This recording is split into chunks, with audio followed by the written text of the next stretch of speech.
Hi hello ನಮಸ್ತೆ. ಇದು ಶುಕ್ರವಾರದ ಮಿನಿ ವ್ಲಾಗು. ನೈಟೇ ಒಂದು ಸ್ವಲ್ಪ ಡ್ರೈ ಫ್ರೂಟ್ಸು ಹಾಗೆ ಜೀರಿಗೆ ನೀರು ಎಲ್ಲ ನೆನೆಸಿಟ್ಟಿದ್ದೆ. ಹಾಗೆಯೇ ಇಲ್ಲಿ ತಿಂಡಿಗೆಲ್ಲ ರೆಡಿ ಮಾಡ್ಕೊಂಡಿದ್ದೀನಿ. ತಿಂಡಿಗೆ ಇವತ್ತು ಎಗ್ ರೈಸ್ ಮಾಡೋಣ ಅಂತ ಅಂದ್ಕೊಂಡಿದ್ದೀನಿ. ಯಾಕಂದರೆ ನನ್ನ ಮಗಳು ನೈಟೇ ಹೇಳಿದ್ಲು. ಅದರಿಂದ ಇವಾಗ ಒಂದು ಪ್ಯಾನ್ಗೆ ಎಣ್ಣೆ ಇಟ್ಕೊಂಡ್ಬಿಟ್ಟು ಅದ್ರ ಜೊತೆಗೆ ಸ್ಪೈಸಸ್ ಎಲ್ಲ ಹಾಕ್ಬಿಟ್ಟು ಜೊತೆಗೆ ಹಸಿಮೆಣ್ಸಿಕಾಯಿನೂ ಹಾಕ್ಕೊತಾ ಇದ್ದೀನಿ. ಹಸಿಮೆಣ್ಸಿಕಾಯಿ, ಈರುಳ್ಳಿ, ಕರಿಬೇವು, ಟೊಮೊಟೊ ಎಲ್ಲ ಹಾಕ್ಕೊಂಡು ಚೆನ್ನಾಗಿ ಫ್ರೈ ಆಗೋವರೆಗೂ ಮಿಕ್ಸ್ ಮಾಡ್ಕೊಬೇಕು.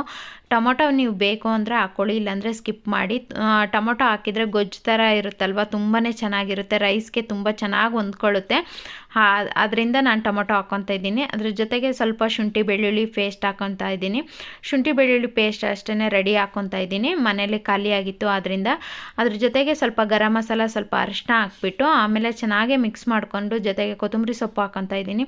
ಕೊತ್ತಂಬರಿ ಸೊಪ್ಪೆಲ್ಲ ಹಾಕ್ಕೊಂಡು ಚೆನ್ನಾಗಿ ಎಣ್ಣೆ ಬಿಡೋವರೆಗೂ ಫ್ರೈ ಮಾಡಿಕೊಂಡು ಮಾಡಿಟ್ಟಿರೋ ಅನ್ನನ ಹಾಕಿ ಚೆನ್ನಾಗಿ ಮಿಕ್ಸ್ ಮಾಡಿ ಬಾಕ್ಸಿಗೆ ಹಾಕ್ತಾಯಿದ್ದೀನಿ.